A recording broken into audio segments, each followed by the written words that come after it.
Theater of the Performing Arts, Sunday evenings at 8:15, beginning June 26th. South Florida skies, partly cloudy today and tomorrow. Scattered thundershowers today. Rain probability of 60% this afternoon, 20% tonight. Highs mostly in the upper 80s, lows in the 70s. South to southwest winds at about 10 to 15 miles an hour. Current South Florida temperature reading is 85 degrees. The weather, in a word, muggy. Joe Freed, WKAT Talk Radio News. Stay tuned now for Neil Rogers.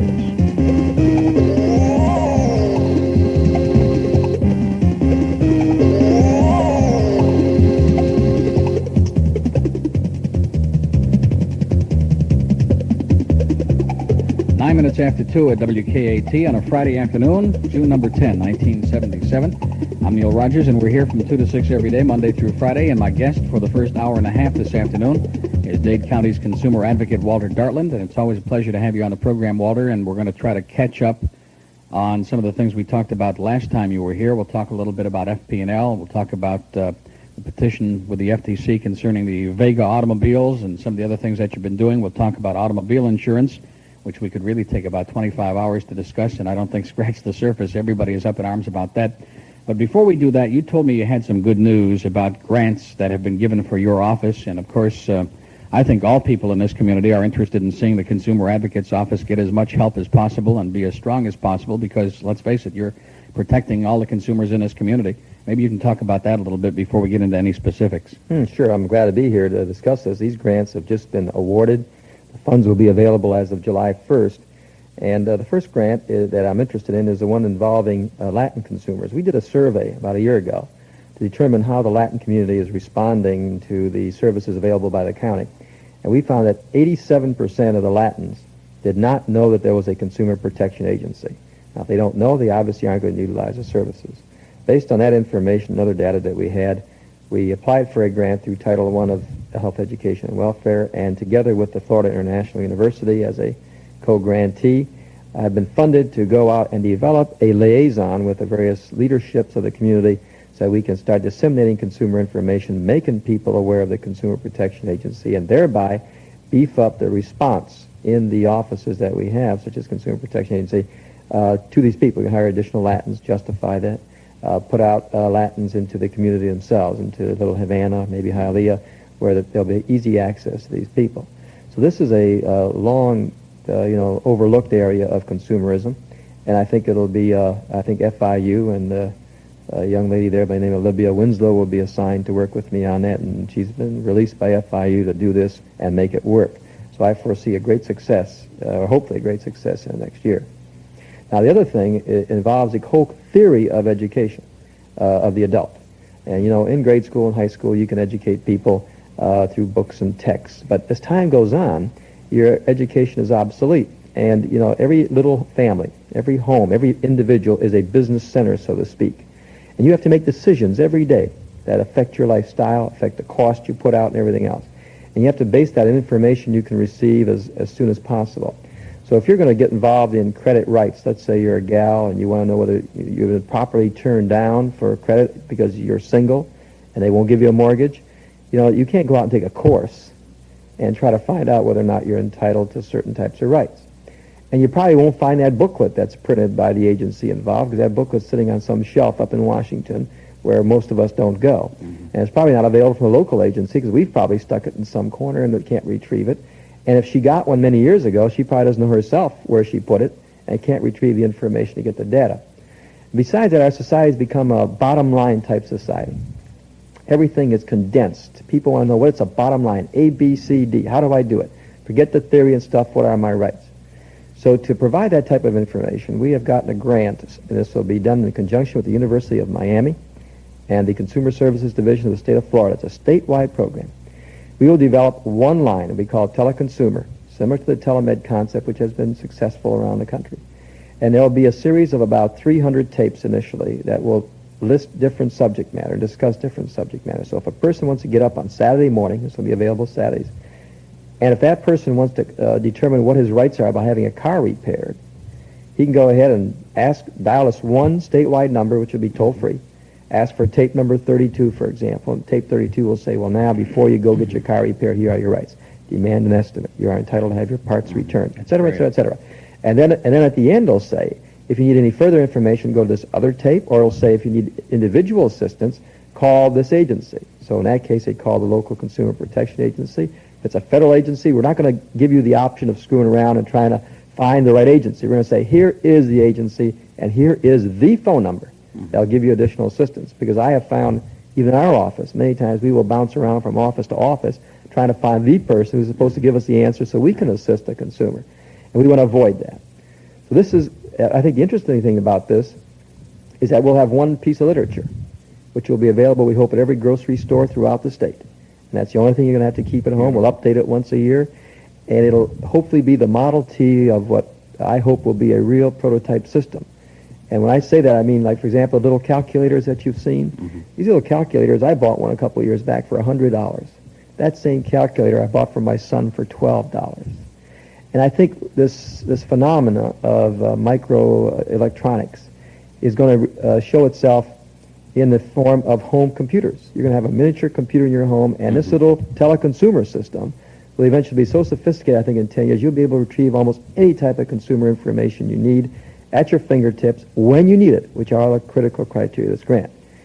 We've gotten good response nationally about this program from business from around the country. A lot of interest, including in Washington when I addressed the Consumer Federation of America last week. And I think it's a go thing. It's going to be a real positive asset for the consumer. You know, it sounds like some of the things that Jacques Fresco talked about when he was here a couple of weeks ago, looking into the future. I disagree with him very strongly on some of the points that he made, but from the technological aspects, the kinds of things that he projected, I think that you're really talking about many of the things that he's projected. As far as shopping from the home, I think already there are some outfits, like Playboy Club, I know, has a service where they have a toll-free number that people can call. For example, if you want to buy a refrigerator or a stereo or a television set, and you're a member of the club, you have access to a toll-free number.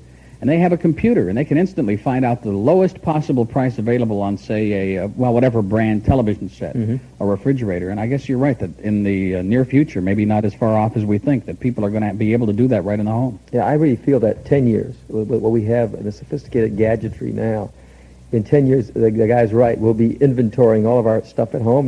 And as soon as you use up your Campbell's chicken soup and you want some more of it, it'll light up and it'll print out a list for you to go shopping. And all you do is take that list, slip it into your local grocery store's access, whatever it is, cable, and they'll order it and deliver it. And that's going to be it. Dynamite. That almost would make it fun.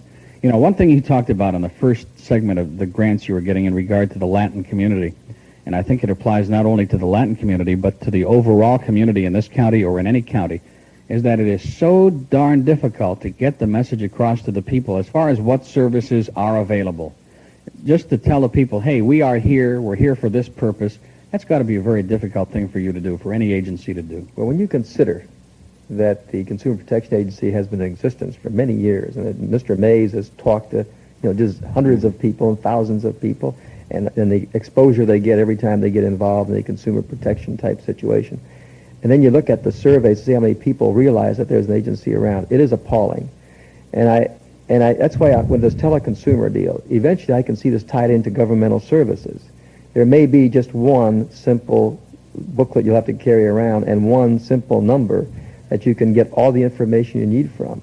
In other words, our teleconsumers, no reason they can't include government services. You need trash, garbage, insurance problems. Why that tape message could not apply to governmental services as well as pure consumer products.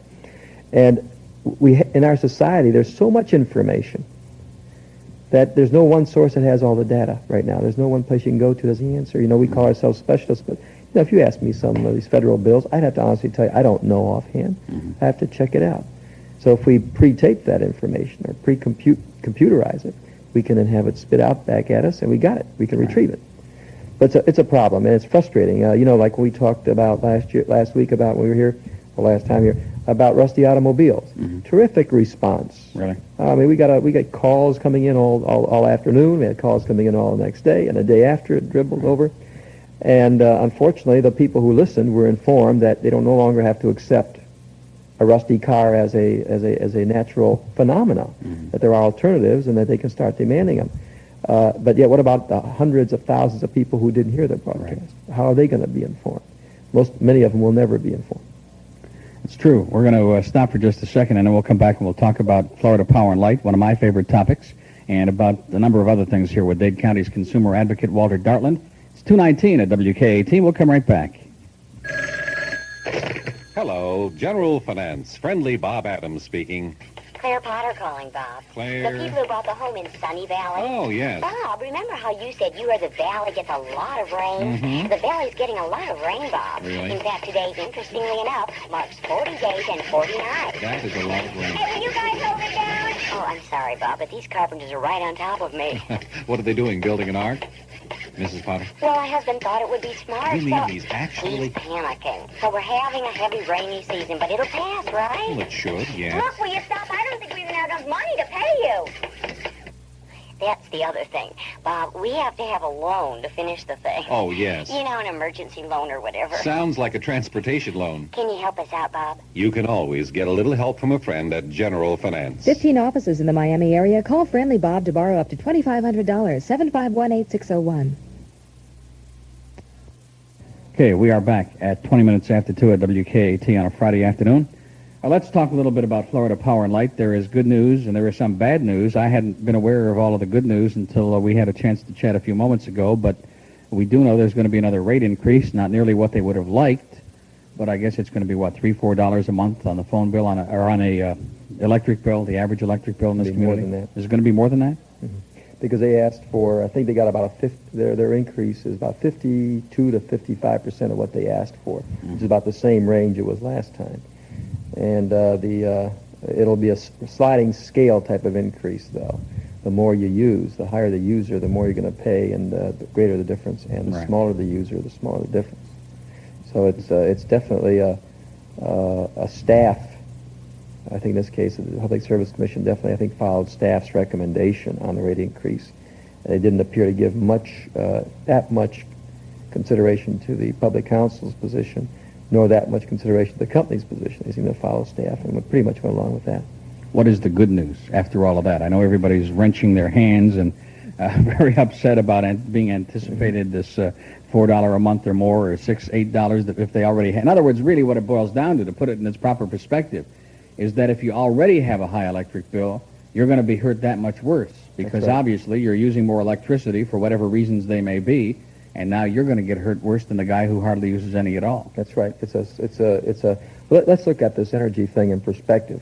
You know, when we intervened in the Florida Power and Light suit, I think the responsible position we could take was that we knew that the company was going to get a rate increase. We knew the nuclear plant was in effect. We knew that it goes in the rate base, and they're going to get 80 or 90 million immediately, and that they would be entitled to some other cost, inflation and everything else. We can all recognize that, and the average person says, yeah, I know that.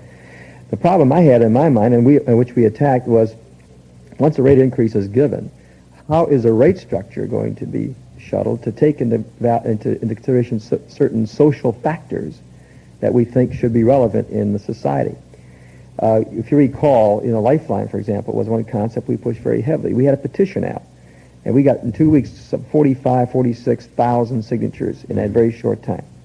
We made a presentation to the Public Service Commission, which was well put together. We worked hard on that presentation, which I made statements, other people testified. And we try to emphasize to the Public Service Commission that there is a growing unrest among the populace in coping and being able to cope with their bills, especially if we consider an estimate I've made, which has not been agreed by many people, is that I think electrical rates will go up 300% in 10 years, starting since before the rate increase. I already feel that in the next 10 years we can see energy rates go up 300%. Assume any figure percentage increase. The people on a lower income scale and the people on a fixed income scale are not going to be able to cope.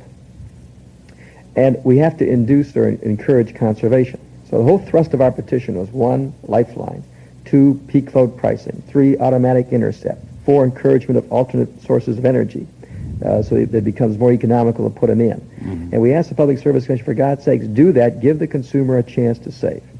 Well, I really feel good about what happened here, because I think that Paula Hawkins, the chairman of the commission, was very impressed with that presentation. Comment she made during the hearings and after the hearings was that it was one of the best presentations she had seen. It made an impact, evidently on 2 of the commissioners anyway. Mm-hmm. And when they passed their rate structure, the one that they plan to implement, They said that people who use 750 kilowatts or less are only going to pay roughly just about a little less than $1 more. Whereas people that use 1,500 or 2,000 kilowatts may be jumped $5 or $10 for doing it. Now, what does that do to the average consumer? It says, okay, if I can keep under 750, I'm not only helping conserve energy by slipping under that because I'm using less than I did before, but I'm also going to get this special lifeline rate which says everybody in our society is entitled to some minimum needs: food, shelter, water, which we have lifeline rates in some water cases here now, and electricity. It's a social concept, not strictly related to cost. And we realize that. But we feel it's important in a necessity such as electricity. We're not dealing with an automobile or something that's an extra thing. We're dealing about a necessity in the home. Now, as the rate goes up, as you use more electricity, then the rate of increase goes up. So that it gets to the point where you can decide to get energy-efficient appliances, for example. If you're a heavy user of electricity, because you use a lot of hot water, you may go to solar heating. It becomes more economical to switch to solar heating rather than getting cheap electricity like they were before with the other inverted rate structure. The more you use, the cheaper it got. When you use a lot of electricity, what's the benefit of putting in solar energy? Because you're paying such a small increment. But now with this difference in rate structure, you might say solar energy becomes much more competitive, and we can encourage it. So all the way down on a scale, you'll be encouraged to use the block below you and cut down. And everybody will be able to look at their bill and say, where am I at on this schedule? What can I cut? What other substitutes can I put in? And from that point of view, I think Florida has taken a big jump forward on behalf of the consumer. There's a lot to do yet. We should be given the option of using our electricity off-peak to get discounts now, and I think that's going to come very shortly. And we should be able to assist the company in other ways. So the step has been made. It took a lot of pressure and a lot of work by the public in Dade County. But I think Dade County citizens are probably to be commended more than any other group in the state for making this issue very visible before the Public Service Commission. Okay, but you say that in the next 10 years, the cost of electricity is going to go up 300%. You know, what's the average person going to do? What's the lower, well, not at the bottom rung, but what's the middle class person going to do when the price of electricity gets to the point? You see, from what you're saying, it sounds like everything in a short period of time, whether you're talking about automobile insurance, electricity, things that we really need are going to be priced out of the market. What's going to happen at that point? Well, any energy area as a cost, we know historically that usage over a period of time is sensitive to cost. So, and then certain large users have what's called, I like to simplify, a flexibility of usage. They have the ability to cut down without really hurting themselves. For example, the county now has embarked on an energy conservation program, right? They have hired an energy coordinator, Mo Lip, who is now full-time working on that. You know, the county, just by using common sense effort, is going to save $1 million possibly in the first year. And in the second or third year, you're going to save $2 or $3 million because they have this flexibility. They can cut, instead of having a brightly lit room where you don't need it, for example, with tons of lighting, which then needs more air conditioning to take out the heat from the lighting, they can put in lighting levels that are reasonable for the usage that is being done in that room. They can close garage doors instead of keeping them open and let the air condition the entire city of Miami. Common sense things where people just don't think about it, and people do that at homes too. They leave lights on, they heat their, the ovens are heated, and they're air conditioned. They use air conditioners are now rated, most of them at 5 EER, energy efficiency ratio is 5, which is very poor. They're building air conditioners with double the efficiency now, 10. And the law requires, by the way, in Florida, by regulation, that every air conditioner be labeled as to its energy efficiency ratio. But the public might not know it. They go out shopping, and they look at an air conditioner, and this one costs $100 less. They buy the cheaper one, not knowing that the lifetime cycle cost of that thing is going to be horrendously more expensive. Again, going back to our information retrieval, they could maybe punch out the alternative air conditioners and come out with the best buy in terms of lifetime cost or a 5-year cost or whatever it is. So you're going to see terrific changes in use of insulation and encouragement to go into solar, to windmill, alternative source of energy because of the high cost. Let the market, the free market system, do it. But in the meantime, we have to protect those who can't cope with it. That's the little guy who doesn't maybe have air conditioning in Miami, and he's a poor family, and he uses heating and water, and primarily that. And we're saying, that guy, keep it under $750, buddy, and we're going to keep your rates as low as possible. We may not increase those for an indefinite period of time to encourage you to get there. And we're going to do the same for the guy who uses 1,000 kilowatts. Stay under 1,000, you're going to be better off than the guy who uses 1,500. So do something in your home to save that incremental cost. So there will be an adjustment in area. When you get to things like automobile insurance, you have a whole different ballgame. The automobile insurance system is collapsing. There's no way to adjust to it except for the very wealthy now. And most people in Dade County simply cannot adjust to the cost of living there. And there are no alternative programs to give the consumer a chance to adjust to auto insurance. You either pay it or you don't have any. And so that's a completely different type of a situation. Yeah, but isn't it going to be the same thing, say, for a middle-class family that in 10 years, if what you project is true, winds up with a $150 to $200 electric bill every month and just can't afford that punishment? In fact, maybe it'd be more like $300, because I know many middle-class families with a fairly sizable home that pay $100 a month. The four-bedroom home in the suburbs right now, I wouldn't be surprised if summer bill's $150 regularly, $125. Okay, so let's say 3 times that is $450 a month. Well, I can't think of too many middle-class income families that can afford to pay $450, $500 a month for electricity. So really it boils down to the same thing, because if they don't pay the bills, just like with the auto insurance, FP&L is going to come along and say, adios, we're going to disconnect. You're not going to have any electricity. You're right, and that assuming that wages will not go up as fast as energy costs, and I think that's a fair assumption, the way things are going. Particularly in this state. Then I think what you're going to see is a government pushing incentives for alternates, which is really what I'd like to really see us get away from this, shall we say, the imposition of rates by having one source of power. Mm-hmm. It's sort of a, what do you say, it's constrained. You got one source of power. We have to develop other sources to be independent of this one power source. So we're talking about solar, other things, and I think we're going to see the government come up with incentives. We're going to say, okay, put in water heaters, do this for power. We're going to see a lot more money pumped into solar energy and alternate sources to get us over the hump. So eventually I can say, if you have a solar water heater for hot water heating, once you put it in, you may only use it 10% of the time through the power company. The rest of the time, you'll have enough water used from the deal. And the life cycle costs will pay for themselves very rapidly if the government helps subsidize it, doesn't allow you to charge property taxes on it, other things. We will develop those means. But the other middle-class consumer, when you talk about things like auto insurance, he is definitely not going to be able to cope. I mean, unless his income goes up drastically, you can't take a guy $15,000 a year and charge him $1,500 insurance. Okay, we'll stop for a second, and we'll talk, as long as we work our way into that, we'll talk about that next. Our guest today is Dade County's consumer advocate, Walter Dartland, 28 and a half till 3 at WKAT. And as I mentioned to you yesterday on the program on Wednesday, July 6th, just under a month away, Bill Zibel is going to be our guest. He's been with us a couple of times before. And, of course, Bill Zibel operates the 4 health testing centers at American Health that we've talked about on this program for over a year now. And they're making some very important changes up there. They're constantly revising their approach so they can be of better service to the people of South Florida. And of course, many of you are familiar with the health screening tests that they've been providing for the past year plus and the very low rates that have accompanied them. And now they have 5 full-time Florida registered physicians on their staff to serve you, and they're going to be converting all of their locations over to complete minor illness centers so that they can be, again, a complete service from a preventive medical approach and also from a treatment approach. And we'd like to remind you, if you'd like to find out more information about the services that they offer, if you'd like to take advantage of any of the tests that they offer, you must call first. And they have a toll-free number from Dade. That number is 944-7125, 944-7125. Or if you're up in Broward, call their central location in Hollywood at 921-7778. And be sure to mark the date on your calendar, Wednesday, July 6th, when Bill Zibel will be on the program, 2 o'clock on that afternoon, with very exciting news from American Health Association. We'll come right back. It's here, all day and now all night live talk 6 nights a week. WKAT joins forces full-time with the Mutual Broadcasting System, the world's largest radio network, to bring you the finest news, information, and sports, plus the Long John Nebel Show live from New York at midnight to 5:30 the next morning, Monday through Saturday nights. Weekdays, Long John Nebel is followed by Miami's news-oriented morning program, The Informer, as it begins 1/2 hour earlier at 5:30 a.m.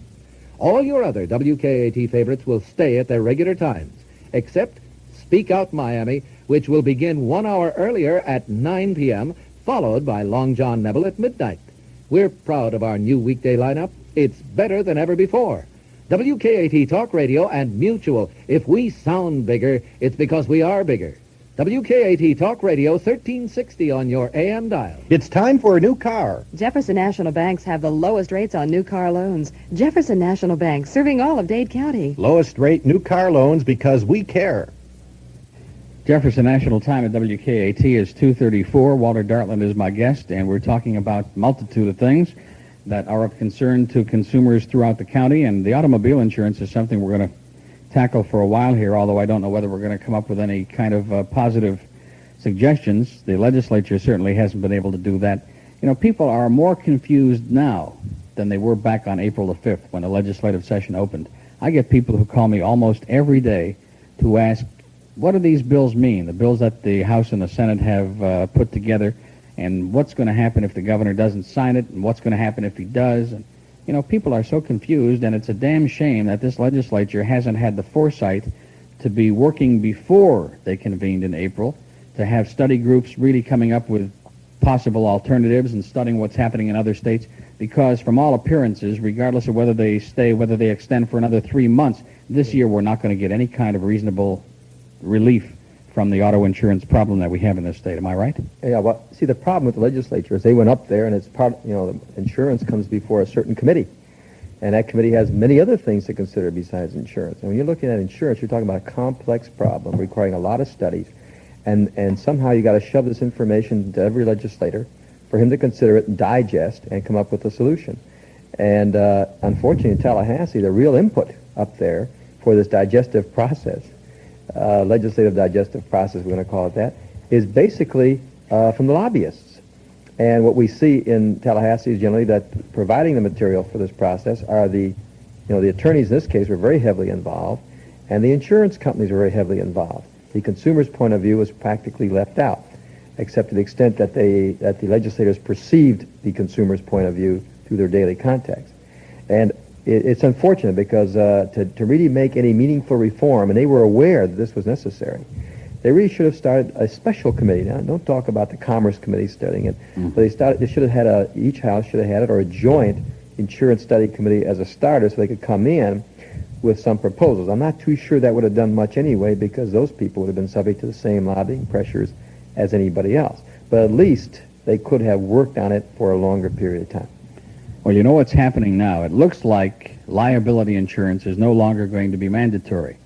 And I predicted when I heard that many months ago that if that happens, the rates for those people who want to carry liability are going to go way, way the heck up. I mean, it doesn't take a genius to figure that out, because there are going to be fewer people who are going to opt to carry, and therefore the insurance companies are going to have to compensate for that by charging more.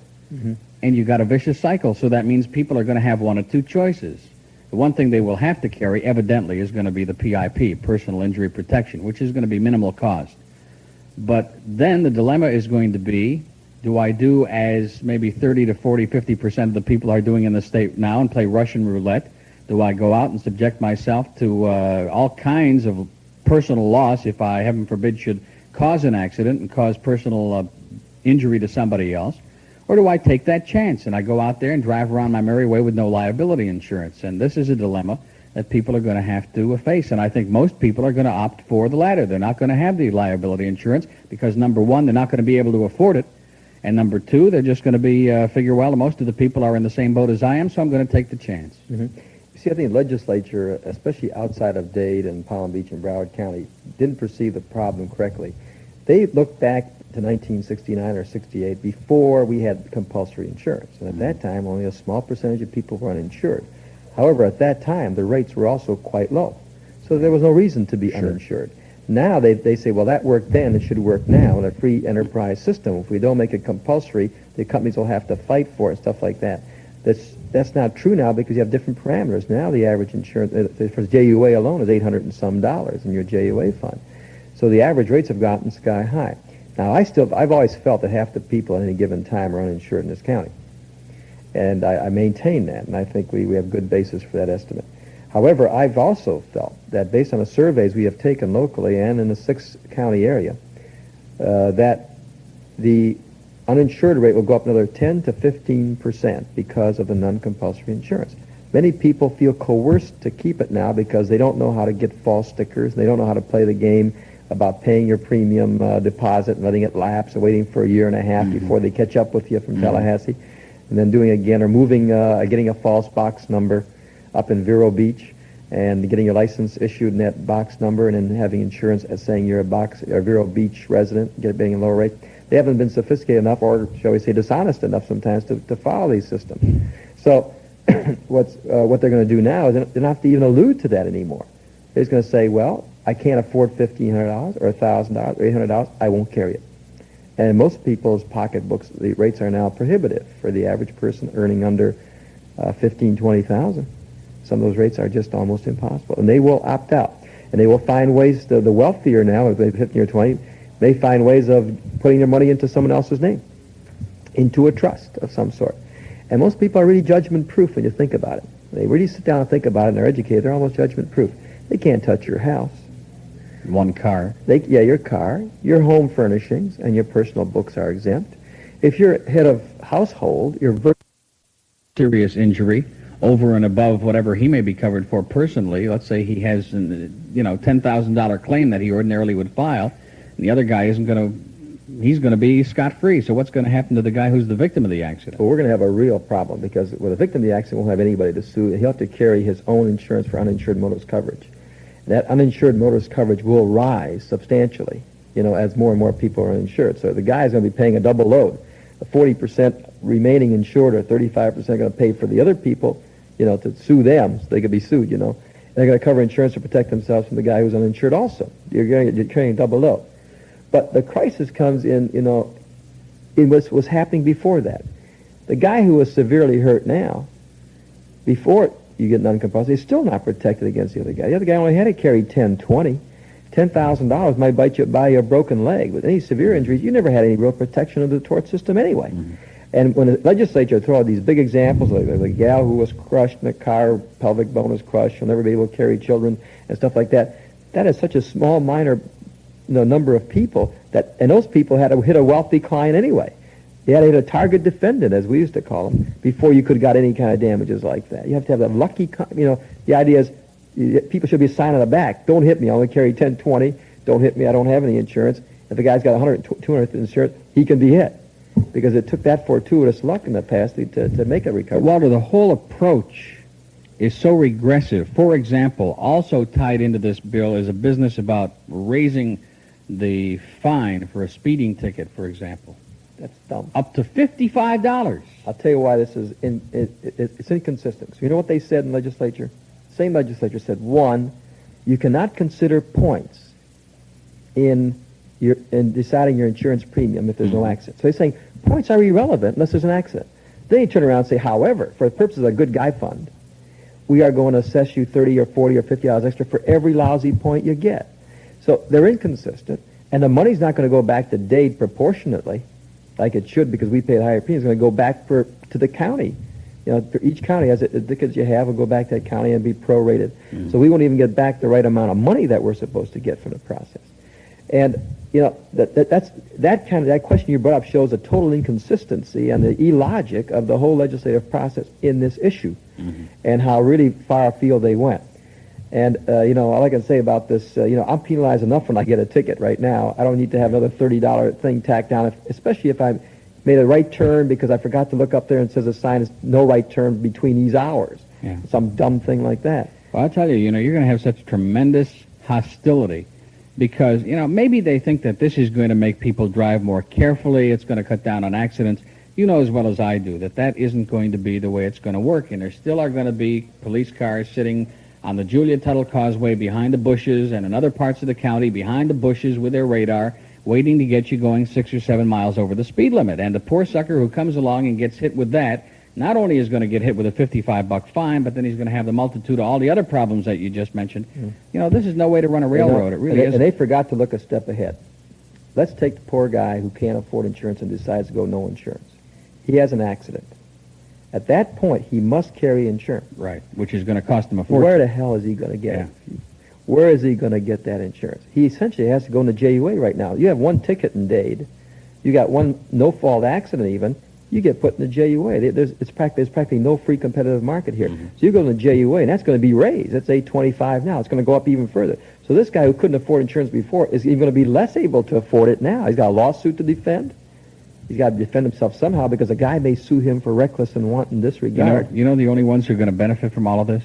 The MTA is going to have a field day because everybody's going to leave their car home and take the bus. We're going to stop for just a second. It's 2:45 at WKAT. Most of our lines are lit already, and we'll go to the phones in a moment. We have a couple of lines available in Dade, 674-9528, with my guest, Dade County Consumer Advocate Walter Dartland, and we'll be right back.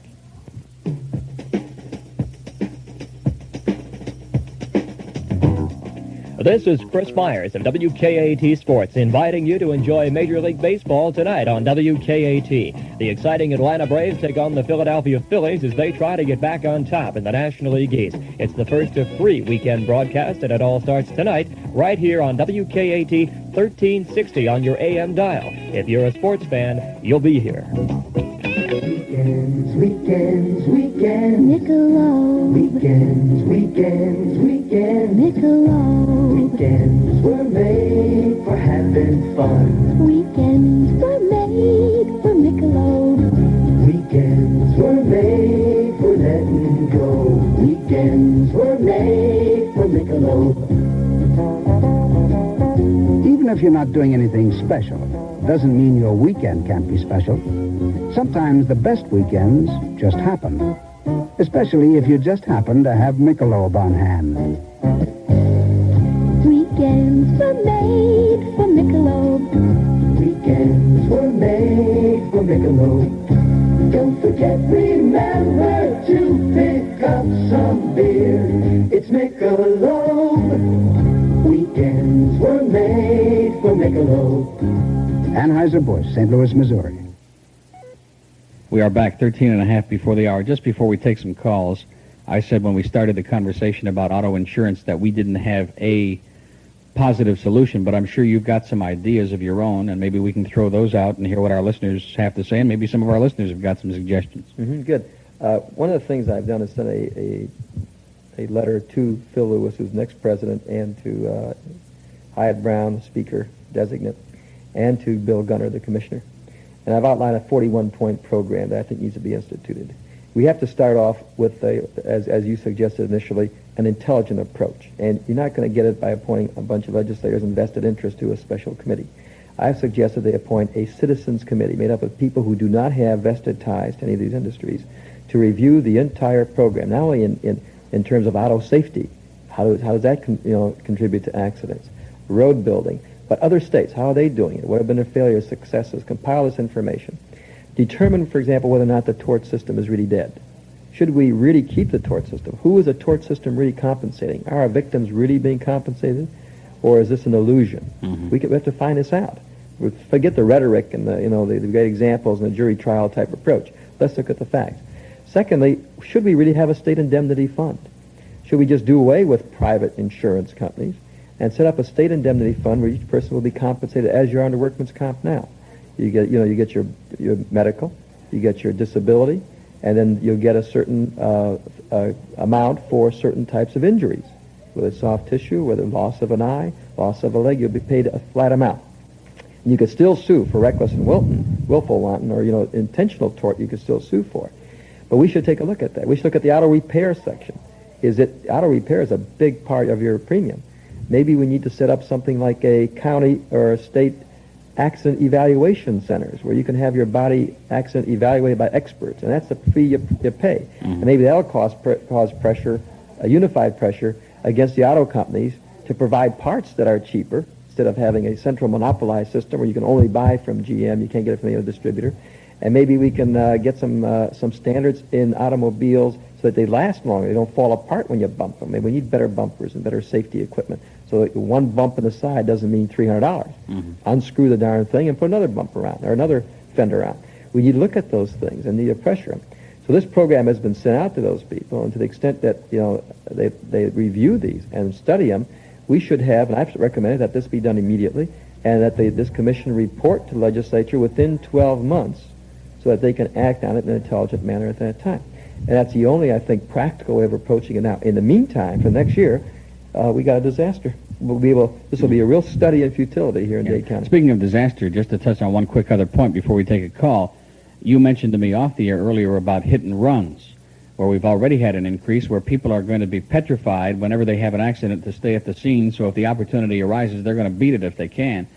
And, you know, this just creates as long as that car will get away. problem. As long as that car will go away, people will get away with it. And it's showing up already in the hit-and-run statistics that people are getting out of the accident and disappearing if they hit you. And this is going to increase even further when they're going to be sued. And remember now, every person doesn't carry insurance. In the old days, at least your insurance company paid for your attorney to defend you. Now you won't even have that. You have to go out and hire an attorney. And that may mean $1,000 or $2,000 out of your pocket to be defended. And you got to be very careful here, because sure, you can go bankrupt after a judgment for ordinary negligence and clean out your debt.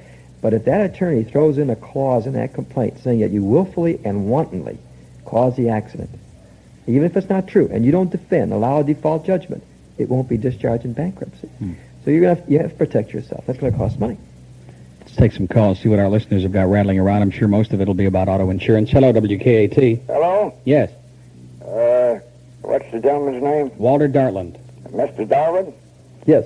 What you say makes a lot of sense. It would be nice if what you've been speaking about here could be recorded and the papers publish it, because I think your discussion is greater than what any of us could give the legislature. And I think this, that, well, what position is the governor on this? What position does the governor take on these things, Mr. Darwin, D.A.R.? Yes. With respect to which one, the automobile or? I suppose what you're speaking about is the new legislation out of Tallahassee, isn't it? Yes. Well, that is the position of the legislature. Now, the governor hasn't taken that position.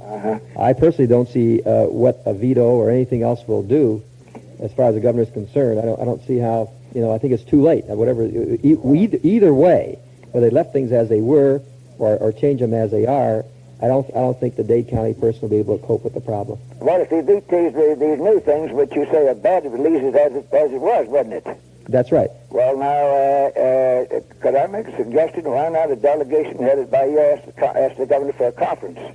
Well, we have essentially done that, sir, through this letter to the top legislators and to the insurance commissioner, and I think it's a good idea. I hadn't sent a copy to the governor, well, and I think I will do that, so he's aware of it. May I suggest that they allow your delegation to call on him? That might. I just hadn't thought about the governor, but I will inform him of it, and it may be that as a result of this 41-point program that I'm presenting, that they may want to get together and discuss it, and I would hope that this would be something positive. And that's a good thought. Well, now, I think that these people in the legislature pass these things, we ought to know their names around, because they can be punished in the next election, and we don't know who they are. Well, sir, all you have to do is open up your newspaper every day. I know, but that's from day to day. What we need is a loud mouthpiece, like, what's the name? Leader Barnes starts something. Let's join the coalition or the anti-coalition and get going. May I ask you this?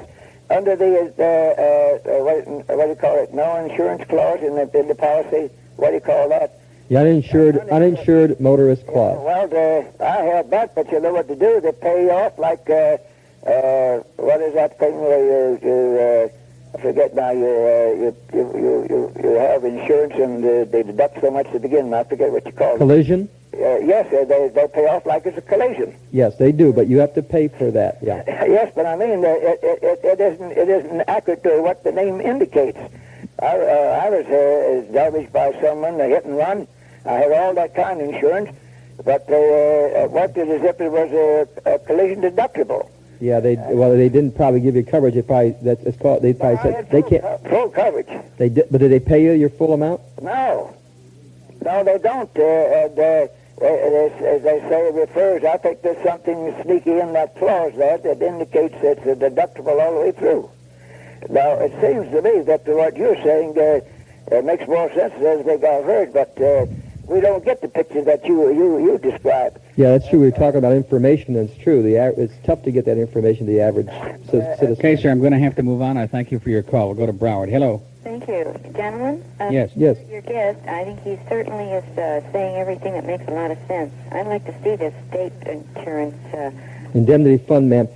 Just so we're clear, what I'm talking about is a state indemnity fund. Yes, I mean, I think that should be an option, though, but it should be available to people. I don't think, I mean, the insurance companies are in business, and I understand that. I guess you can't write them right off the books yet. Might not be a bad idea. You know, that thought has never really crossed my mind. I'd have to really, you know, I get good ideas from the public, by the way. I don't, not that original sometimes. But the idea of a competitive, you carry your own system, we carry that. It's conceivable. I have to really think about the competitive system, whether or not the state should compete. Comment on, I think the state legislators did the only thing they could do, and I'm glad that they did it, to have the compulsory dropped, because this will give the insurance companies the opportunity to show that they will, by advertising and offering competitive rates, to show that what can be done to help the people. Now, if they didn't do that, and the way they would have kept that compulsory, the rates would have soared so high that it would have caused a disaster in this, I guess the whole state, but certainly South Florida. And I'm glad that they did that, even though it's a shame they had to do it that way, but it was the only thing to do. It was like saying, well, unless a person absolutely has some health insurance, they will not be allowed to come into a hospital, or unless they have a burial plot, they aren't going to bury the person. Yeah, let me just comment on that. Yeah, I think your interest here. Here's my thought on that. Is I think that maybe the cure here may turn out to be worse for that poor person than what the situation was before. And I would have favored decriminalization. I don't think a person should be a criminal for not being able to afford it. But when we now don't make it compulsory, we'll have to look at the situation as it develops and see to what extent people who are sued now and don't have insurance get clobbered and maybe cleaned out indefinitely. Another thing is the tickets that they give out so freely in accidents. Now, the county judges that took over the municipal courts are trying to point out that there's a great savings when they dismiss a lot of these cases that don't have any substances from the tickets the officers write at the scene. And this is a great savings in paperwork and in employees on the time, and yet the chief of police are complaining about the revenue, but there is a great savings. They're not pointing out the fairness that the county judges are trying to give to the people, and the savings in all the paperwork and the court work. Let me just say, I think the judges I've watched operate have been very, very fair to the people who got tickets. But let's look at the ticket system for a minute, since we're talking about it. And the ticket system, to me, is totally irrelevant at this time, the way it's constituted, to whether or not you're going to have an accident. The only relevant factor for accident purposes should be your accident record and not your tickets. And therefore, you see, if that was true, you see, you wouldn't mind having a very simple civil procedure and paying a fine and sending it in if it didn't reflect in your insurance record. And I don't think it should. We are doing a study in our office, and I can't reveal all the results. We haven't tabulated them, but our initial studies show that, for example, speeding on the expressway has a very small correlation to the number of accidents for that month. The number of tickets for speeding is so large that, compared to the small number of accidents that speeding on an expressway causes, that the relationship is rather irrelevant. All right, we'll talk about that more. I want to expand on that when we come back. I thank you for calling, ma'am. We're out of time this hour. Our guest today is Dade County consumer advocate Walter Dartland, and Walter will stay with us till 3:30 this afternoon. We'll take some more calls and talk more about that problem when we come back after the news at about 10 minutes past 3. Here on the Talk of Miami, this is WKAT, Miami Beach, Miami, 1360 on the dial.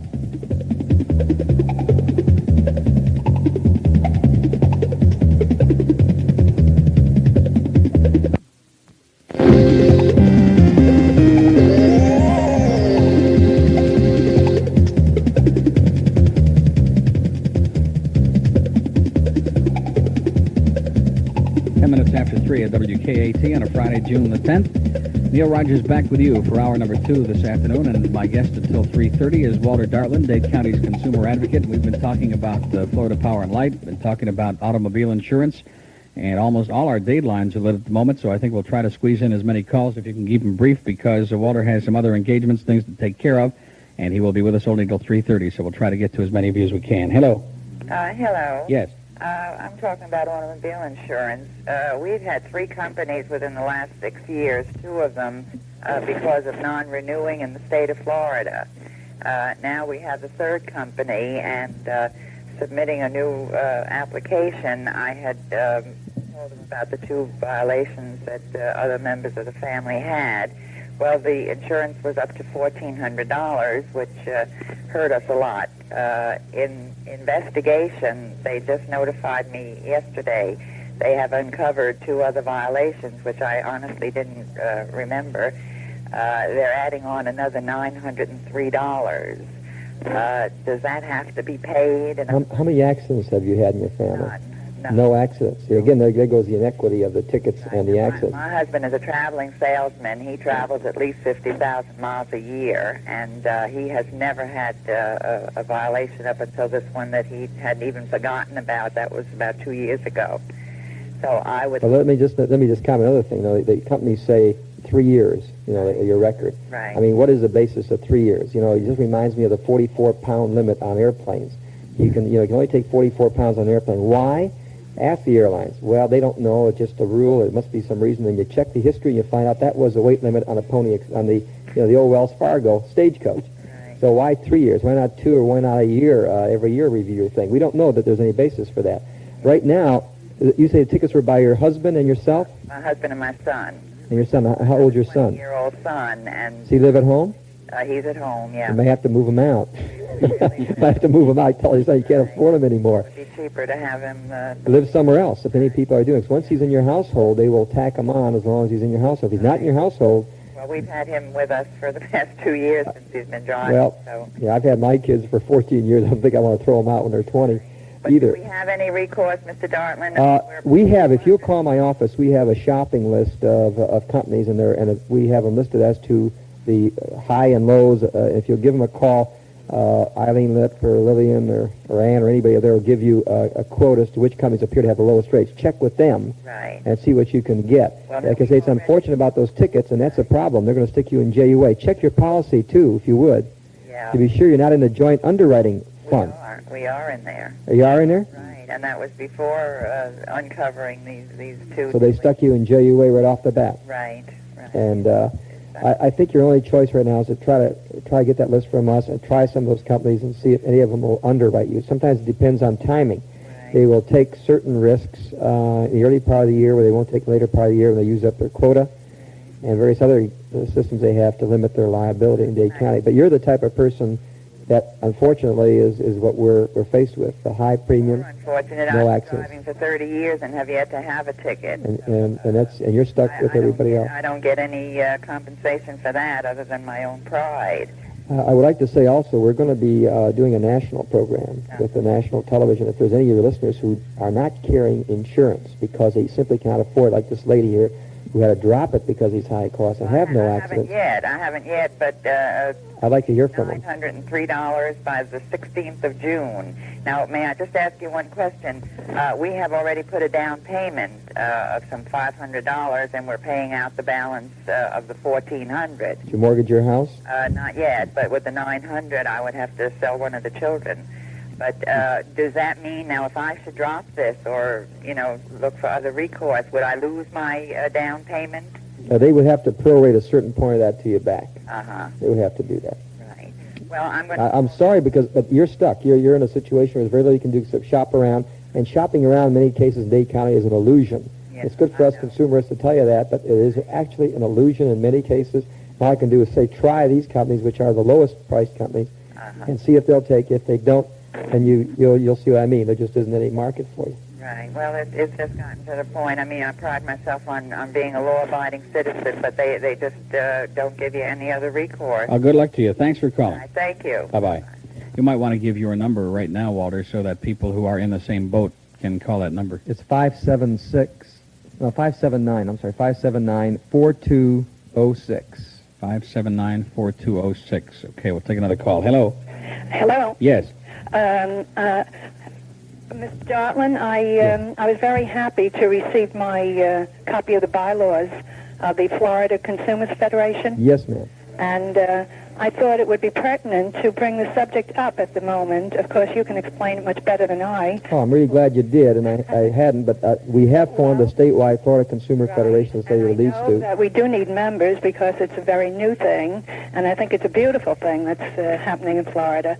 Now, the gentleman who asked you to put your comments on tape, if he would join the Florida Consumers Federation, I'm sure would be kept informed since you are vice president. Yes, good point. I'm sorry I didn't mention it. We are pushing for membership around the state to form an association that will lobby, and that's why it will not be tax exempt. So any contributions are not tax exempt to this organization. We intend to lobby legislators.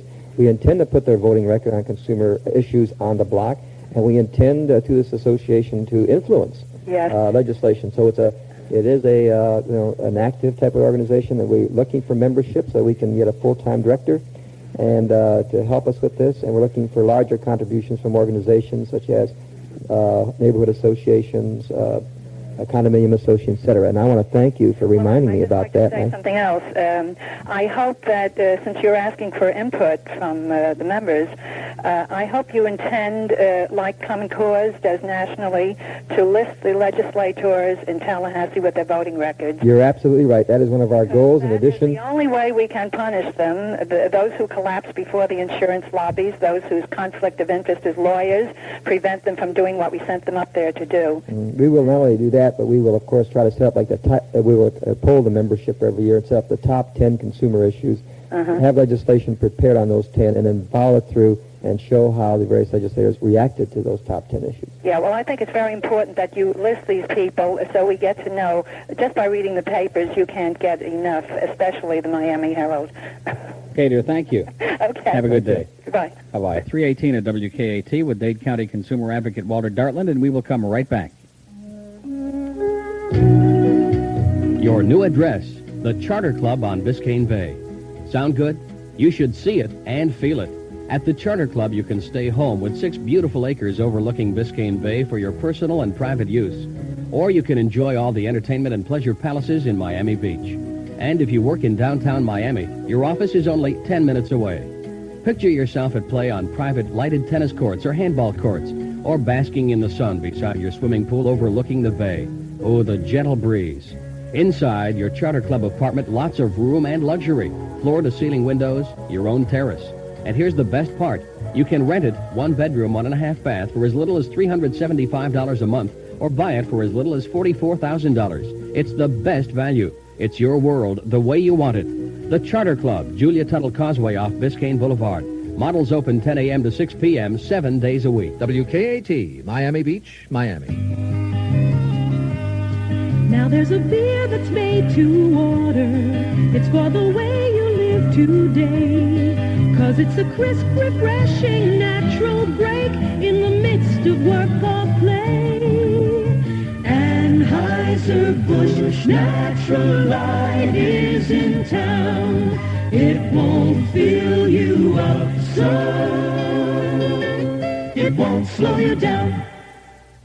19 and a half after 3, and by the way, in connection with that last call, and I'm awfully happy the lady brought it up because otherwise I would never have stumbled into it. If you're interested in the Florida Consumers Federation and you'd like to get the information on how you can become involved and get the brochure that they will send you, just call Barbara at the same number that Mr. Dartland gave out before, 579-4206, and she will see that you get the information. Hello, WKAT. Good afternoon, Neil. Hi. For you and your guests, perhaps you can both comment on this. Why does Florida Power and Light equate high usage of electricity with the obvious penalties they're going to use, and equate it with waste or extravagance, or for that matter, what they're trying to say is the people who use the most are the high-income bracket. Is it not possible just a matter of the amount of people who live in a home, and if the person lives alone and has a one little bedroom with one little window unit but have an income of $50,000, he's going to pay a small increase. And if you have a family with 3 teenagers in the house and so forth and so on in a mediocre home, that means that you're a wealthy person because you use more than he is. Does that make any sense to you? Yeah, first of all, just so we don't blame FP&L for this, we're the ones that pushed for the lifeline, and it was the Public Service Commission that finally implemented FP&L. I think was shocked to see it come into effect, was rather surprised, to my knowledge.